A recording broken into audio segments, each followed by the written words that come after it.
Talk. Welcome back to the Experience Pros Radio Show. Angel Tussey and Eric Kramer. This, it's been such a great show. We've had some fun. We've been laughing, but we've covered some great stuff. And I think we should probably kind of bookend this thing by talking about the state of micro-influencers. Colorado? No. Although, maybe. California? All of them. We talk a lot about micro-influencers, and it's not because of something that we are saying as much as it is something that, frankly, all the leading talking heads, you're talking about Mari Smith on Facebook and Michael Gerber and Forbes magazine, Inc. magazine, Adweek magazine.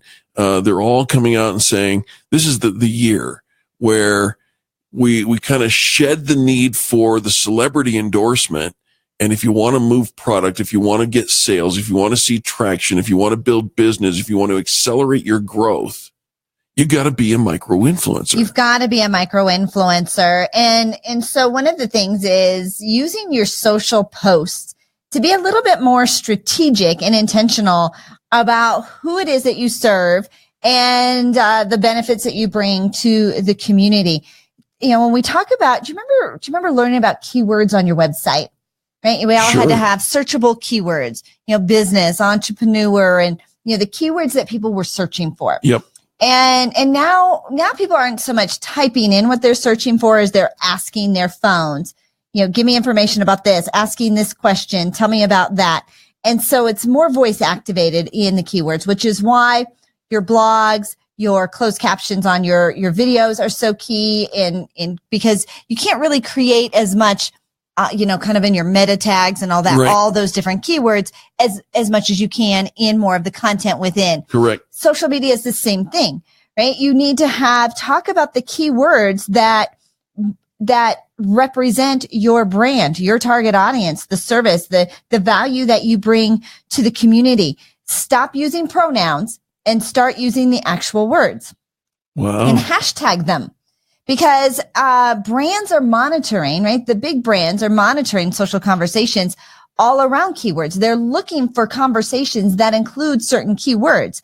Read this morning about a gal. She was talking about looking at cat videos. So then, of course, what pulls up in the ads, right? We're so targeted in the ads now and what's being shown to us. Right. But the same thing, even if we don't have a lot of followers, as long as our messaging is clear about what we stand for, the products we love, the benefit we bring to the community, our target audience, all of that in those keywords, then we are searchable. And which means if we're searchable, we're findable. Hey, we didn't even plan that. No, we didn't plan that, but it's common. It's the next most logical answer, right? Mm-hmm. You've got to be findable. Mm-hmm. And so listen to what Scrunch, who is on a mission to bring weekly influencer marketing advice and tips to the world. They say this: macro influencers, roughly speaking, the ones with 500,000 followers or more, charge very high fees for branded collaborations. They can deliver value. That's true, but it's cost prohibitive for most people. When talking about micro influencers or influencer marketing, keep in mind there's two sides to influencer marketing. The one side is I'm going to hire you, Angel Tussey, because you're an influencer to promote my brand and or my stuff. And if Angel likes it, it's like Life. You remember Life cereal? Mm-hmm. Hey, if Mikey likes it, everybody's going to like it, right? So that side is I will pay you to recommend or endorse my brand. But the entire other side of it, the side is that it is largely untapped, is that if you're Mikey, you can suggest almost anything and you'll see an increase. So what if you're suggesting your own services? Now, because you're that micro influencer, you have this opportunity to drive traffic. Like I've said it before, Angel, I'll say it again. Sales are not the goal in this new micro-influencer economy. Well, because the sales, you're thinking too short term. Right. I need a sale right now. Yes. Right. This is bigger picture. Way bigger picture and way better reward. Bigger reward. Sales are not the goal. Sales are the unavoidable byproduct of your influencer effect. So if you want sales, well, not only sales, but brand endorsements, sponsorship endorsements, advertising endorsements. The ability to say, hey, you know what? A friend of mine is in a contest. Would anybody be willing to vote for him? And boom, here come hundreds, maybe thousands of votes, right? That kind of influence is possible, but it has to be earned.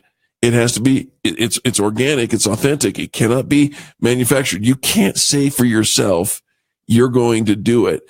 But what you're looking for and what Scrunch calls is the perfect recipe for a groundswell approach. Oh, right. I like that. Micro-influencers are great for groundswell approach to influencer marketing, where you want to reach as many people as possible through as multiple avenues, starting small and building up. That is it's the first step towards becoming a micro-influencer. You know, and sticking with it, right? You're not going to just post something today and sit back on your laurels. No. Right? Micro-influencers are off, you know, they're present all the time. We can look in, we can check in on them, and we can see their new content. They're always posting, they're always sharing, they're always engaging, and not just posting on their own, but they're engaging on other conversations as well, on other brands. They're connecting with other influencers and cross-marketing. One of the things we talk about in our Facebook group that we've got going on is that cross promotion, finding marketing partners. You know, it's not so much about what you say about you, but it's what others are saying about you, and being featured on other people's posts, on other people's stages. And so join our network. The gateway to get involved is massivemediaexposure.com. Go online to massivemediaexposure.com. We're going to give you a free report on how to get featured more on media. And there's a button to click to join our Facebook group. It's marketing partners and collaborators all around the country ready to connect with you. There it is right there, folks. You can become a micro-influencer, and we can accelerate that process for you. If you're interested, go ahead and type in massivemediaexposure.com, join the group, and we'll take you through it step by step. All right, gang. We have to say goodbye for today, but tomorrow, Fan Bragging Friday, we look forward to chatting with you then. It's a pleasure doing business with you here on the Experience Pros Radio Network. On behalf of Angel, myself, Richard, our producer, all those who make the program happen every single day, we say thank you for tuning in. This is the Experience Pros Radio Network. You're listening to the Experience Pros Radio Show, America's home for positive business talk.